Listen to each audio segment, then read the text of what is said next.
Assalamualaikum warahmatullahi wabarakatuh. Perkenalkan, nama saya Salahuddin Alfari dengan informasi saya dari Mampang. Saya akan menjelaskan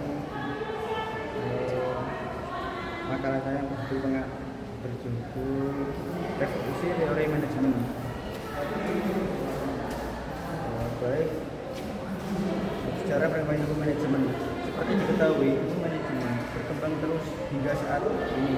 Ilmu manajemen memberikan pemahaman kepada kita tentang pendekatan atau tata cara penting dalam meneliti, menganalisis, dan memecahkan masalah-masalah yang berkaitan dengan manajer. Oleh karena itu, masalah ini berisikan uraian tentang perkembangan revolusi teori manajemen dari masa ke masa. Selain memberikan gambaran bagaimana aliran pikiran masa lalu diharapkan, tulisan ini dapat memberikan sumbangan terhadap ruang lingkup dan perkembangan ilmu manajemen. Tulisan ini juga membahas tentang terjadinya perkembangan revolusi ilmu manajemen, di mana dalam ilmu manajemen ditemukan ada beberapa aliran sebagai dasar pemikiran yang dibagi berdasarkan aliran klasik, aliran hubungan manusia, dan manajemen modern yang merupakan cikal bakal teori manajemen yang berkembang terus dengan berbagai aliran lainnya.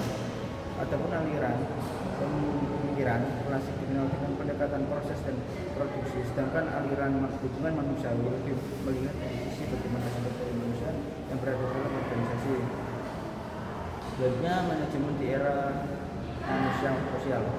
Manajemen di era manusia sosial menekankan pentingnya aspek sosial dan hubungan antar manusia dalam organisasi. Fokusnya adalah pada interaksi sosial, komunikasi, motivasi, dan kepemimpinan yang humanis.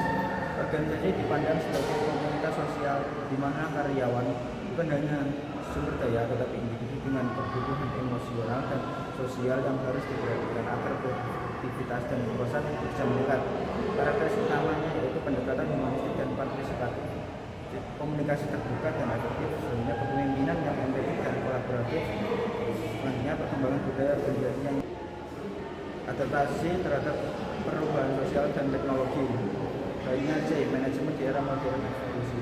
Manajemen di era modern mengalami evolusi yang signifikan seiring dengan perkembangan teknologi, globalisasi, dan perubahan sosial ekonomi. Evolusi ini tidak hanya mencerminkan kemajuan dalam praktik organisasi, tetapi juga mencerminkan integrasi antara ilmu manajemen dengan teknologi informasi, perilaku organisasi, dan ilmu sosial lainnya. Berikut adalah beberapa poin penting mengenai evolusi manajemen di era modern. Satu, peningkatan sistem dan logistik. Yang kedua adalah penggunaan teknologi informasi. Ketiga, manajemen berbasis pengetahuan.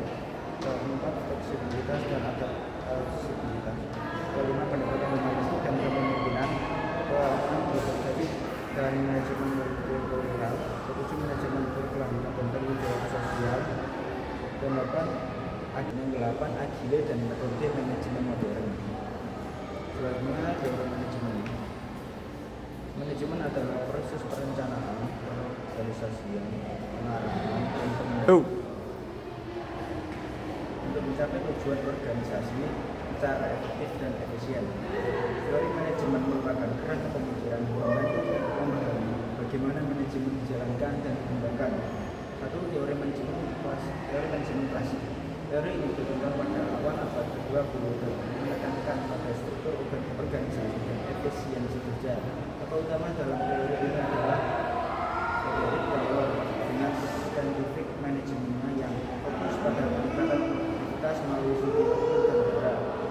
Terus ada Henry Fayol yang mengembangkan visi manajemen seperti perencanaan, organisasian, pengarahan, dan pengendalian.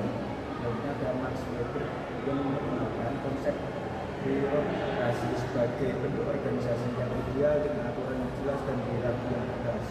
Yang kedua, teori manajemen humanistik. Teori ini muncul sebagai reaksi terhadap pendekatan klasik yang terlalu mekanistik. Fokusnya adalah pada aspek manusia dalam organisasi seperti motivasi, kepuasan kerja, dan komunikasi. Selanjutnya, teori manajemen kontemporer. Teori ini menggabungkan berbagai pendekatan dan menyesuaikan pendekatan modern. Beberapa pendekatan yang dibuat adalah teori sistem, yaitu yang melihat organisasi sebagai sistem terbuka yang berinteraksi dengan selanjutnya teori kontribusi yang menyatakan bahwa sebagai satu cara dalam manajemen berangkat terhadap model sudah seperti ini. Manajemen strategis yang menekankan pentingnya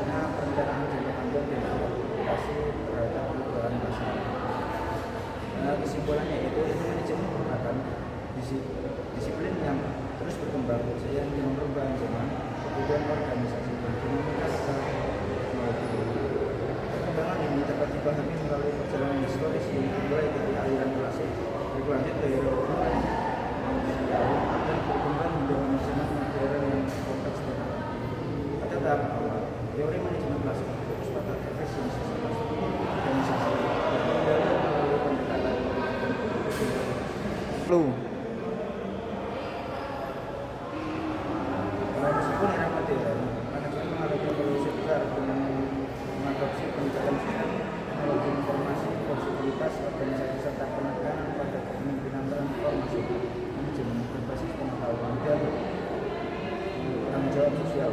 Organisasi dan manajemen budaya juga membuat manajemen untuk menjadi lebih inklusif dan responsif terhadap perubahan lingkungan eksternal. Seiring waktu, berbagai teori manajemen muncul untuk menjawab tantangan yang berbeda. Oleh karena itu, penting bagi seorang manajer untuk berbagai teori tentang dapat menemukan menerapkan strategi manajemen yang tepat sesuai konteks dan berkepentingan. Cukup sekian untuk penjelasan materi dari saya. Bila ada kekurangan, saya mohon maaf sebesar-besarnya. Assalamualaikum warahmatullahi wabarakatuh.